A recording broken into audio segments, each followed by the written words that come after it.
In the narrow alleys and small offices of Buenos Aires, black market deals are a daily reality. If caught, the people involved could end up in jail. But they aren't trading weapons or drugs, they're trading money. Take a look at this chart mapping annual price rises. While the global average sits in the single digits, Argentina's inflation rate has rocketed past 100%. Putting local currency in an Argentine bank account practically guarantees financial loss, so citizens do whatever they can to save in US dollars instead. The government's response to this panic hasn't been to fix the currency, but to restrict access to the alternative. Legally, Argentines are capped at buying a maximum of $200 a month at the official exchange rate. That restriction is exactly what forces ordinary people into the underground market. But the state didn't stop at purchase limits. They have invented between 15 and 20 different official exchange rates. If you export crops, you get the soybean dollar. If you want to bring a British band into the country to perform, you have to pay the Coldplay dollar. Argentina sits on vast reserves of lithium and copper, boasting a gross domestic product of $630 billion. How does an economy with that much natural wealth become so distorted that it relies on dozens of fake exchange rates and a booming black market just to function? For the people living inside this system, it is nearly impossible to make ends meet. Years of relentless price hikes have drained savings and pushed frustrated citizens into the streets, demanding an end to the daily dysfunction. That deep, simmering anger paved the way for radical political figures like Javier Milei, who built massive support on a promise to dollarize the economy and literally blow up the central bank. This pivot towards extremes is a direct, desperate reaction from a population trapped in a system that has failed them.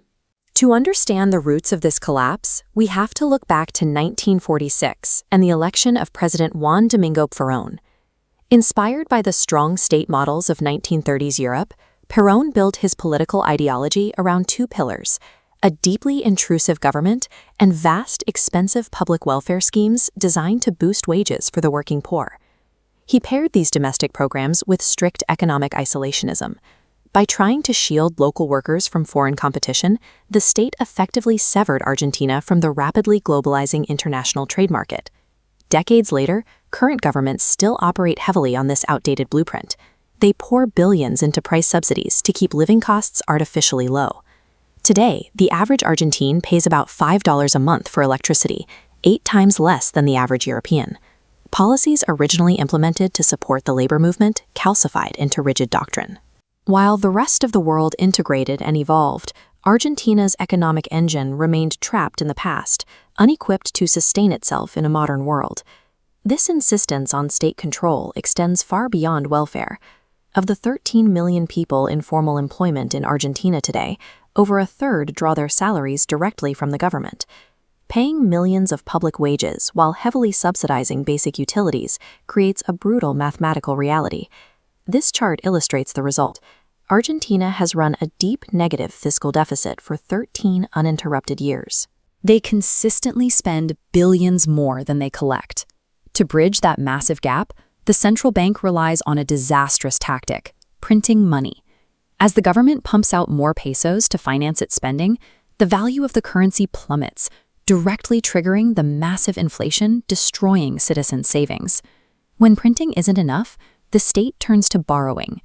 Despite a long history of defaulting on its debts, the government continues to secure massive loans from the International Monetary Fund. The scale of this reliance is staggering. Argentina is the IMF's largest single borrower, currently holding a third of the institution's total global lending portfolio. And historically, they received these funds with incredibly light conditions, requiring little to no structural reform in exchange for the cash. Unregulated money printing and consequence-free borrowing didn't solve the deficit. They formed a toxic feedback loop, accelerating the collapse of the nation's purchasing power. There is a critical mechanical flaw in leaning on the IMF to survive. Those loans must be repaid in foreign currency, specifically US dollars. And the Argentine government is starved for dollars.